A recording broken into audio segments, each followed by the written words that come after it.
नमस्कार, good afternoon.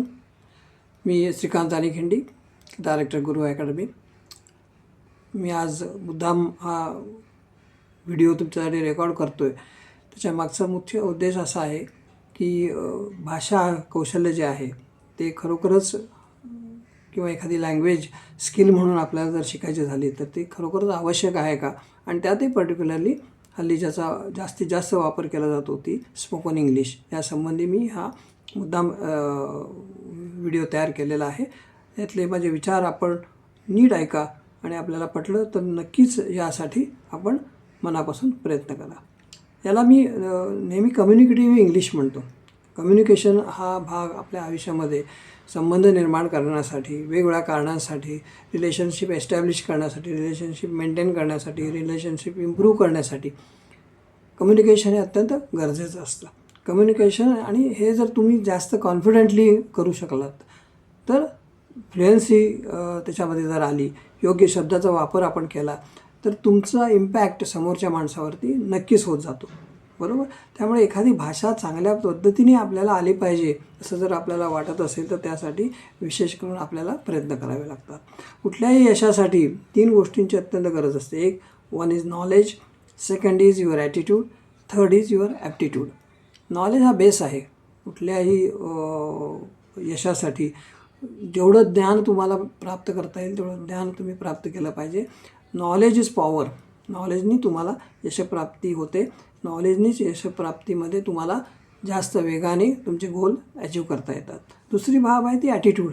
तुमचा स्वभाव, तुमचं इनिशिएटिव्ह, तुम्हाला काय वाटतं, तुम्हाला त्याच्याबद्दल असलेलं काय तुमची भावना आहे, तुम्हाला त्याची गरज वाटते का नाही. How is your attitude towards spoken English or learning a language fluently and confidently, बरोबर. ॲटिट्यूड हा ह्याला सेटल्ड बिहेवियर म्हटलं जातं. वारंवार एखादी गोष्ट आपण केलं की एखादी वर्तणूक आपली किंवा एखादी सवय आपल्याला जडून जाते आणि त्याच्यातून आपलं बिहेवियर दिसतं आणि आपली ॲटिट्यूड दिसते, बरोबर आहे. आणि तिसरा जो भाग आहे तो आहे ॲप्टिट्यूडचा. जसं स्पर्धा परीक्षेत ॲप्टिट्यूड टेस्ट असते, ती स्किल असते. ॲटिट्यूड ही निसर्गता असते, तुमच्या एक व्यक्तिमत्वाचा तो भाग असतो. ॲप्टिट्यूड हे स्किल आहे, हे तुम्हाला आत्मसात करावं लागतं. जसं कम्युनिकेटिव्ह इंग्लिश आहे, स्पोकन इंग्लिश आहे, it's a skill, it's an aptitude that you have to acquire by learning, बरोबर, बाय लिसनिंग. रीडिंग, रायटिंग आणि लिसनिंग हे कुठल्याही भाषा शिकण्याचे 3 मूलभूत गोष्टी आहेत, बरोबर. रीडिंग, रायटिंग अँड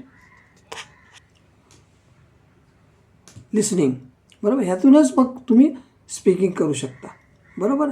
त्यामुळे ह्या गोष्टींची अत्यंत गरज आहे, आपल्याला लक्षात ठेवा.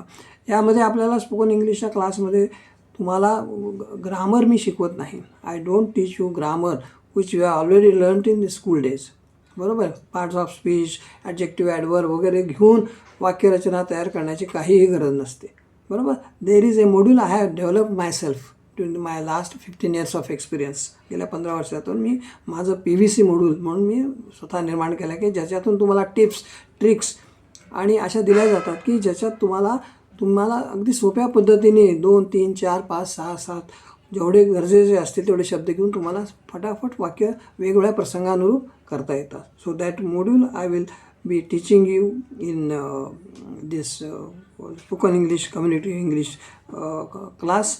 अँड बिसाइड दॅट तुमचा कॉन्फिडन्स वाढण्यासाठी तुम्हाला रोज तुमची प्रॅक्टिस घेतली जाईल. There will be vocabulary, there will be lots of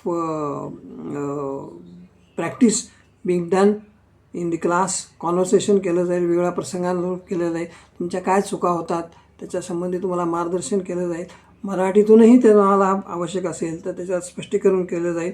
या सगळ्या गोष्टी याच्यामध्ये शिकवल्या जातात. या PVC मॉड्यूलमध्ये तुम्हाला सॅम प्रिन्सिपलचा अंतर्भाव केला जातो, बरोबर. सॅम म्हणजे एक वेगळं प्रिन्सिपल मी त्याच्यामध्ये घेतलेलं आहे की ज्याच्यामुळे तुम्हाला तुमच्या व्यक्तिमत्वातही बदल करावा लागतो.